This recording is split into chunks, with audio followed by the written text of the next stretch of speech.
Hi guys, no. Hi guys, good evening, no. So yun nga. Meron akong mga sasabihin no na di naman siguro ikailangan natin, no. May mga bagay talaga bilang mga botante. No, I would like to introduce Jimmy Bondoc, no. Introduce ko sa maging kandidato at yun nga, maging senador. Kasi ang mga Pilipino kasi ngayon is matalino na, no. Pero dati kasi kapag sinabi man Jimmy Bondoc, ano bang gagawin niya? Ano bang gagawin ni Jimmy Bondoc sa Senado, di ba? Singer, composer, songwriter. Yun lang naman yung trabaho niya, yun yung kawin niya yung gawin, di ba? Mag-artista, di ba? Ganon. Pero iba kasi, iba yung nakikita natin kay Jimmy Bondoc. Why? Because Jimmy Bondoc, bago siya pumunta sa Senado, nag-aral muna siya, no? Yun yung ano natin ngayon, no? Magandang topic, no? Exciting na tignan sa parte na ito because bago siya sumalang, ibig sabihin handa na siya. Hindi siya sumalang because sikat siya, composer siya, magaling siyang kumanta, tapos let be the one, di ba? Ganon.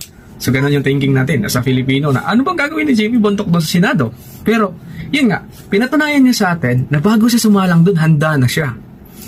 Handa na siyang maging senador, handa na siyang humarap sa mga hamon, handa na siyang gumawa ng batas at gumawa ng mga solusyon pa, no? Sa paggawa ng batas, magpasa ng batas.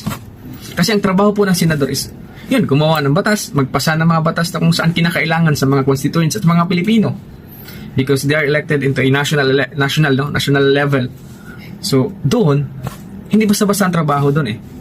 So, kapag ikaw sikat ka lang, composer ka, songwriter, artista ka, parang alangan yung mga tao kasi ang mga tao kasi ngayon is matalino na, marunong na silang pumili ng mga voters, no, na iboboto nila, marunong ng politiko na iboboto nila. Pero hindi, si Jimmy Bondoc, pinatunayan niya talaga sa atin na bago siya sumalang dyan, nag-aral muna talaga siya.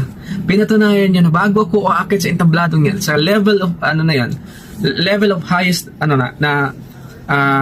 tawag nito yung posisyon, bago siya umawak sa mga posisyon na yan, nag-aral talaga siya muna. Dito lang talaga ako bumilib kay Jimmy Bondoc, no? Bago niya pinatunayan ng lahat, hindi lang sa pagiging magaling na mga awit at magaling na gumawa ng mga kanta, pero yun nga, pinatunayan na sa atin na nag-aral siya, naging bihasa muna siya sa batas bago siya sumalang doon sa entablado. So, I would like to commend Jimmy Bondoc to vote, no? Kasi nga pinatunayan talaga niya na handa siya magsilbi sa bayan, tapos ginawa niya ang dapat niyang gawin, nag-aral siya bilang abogado.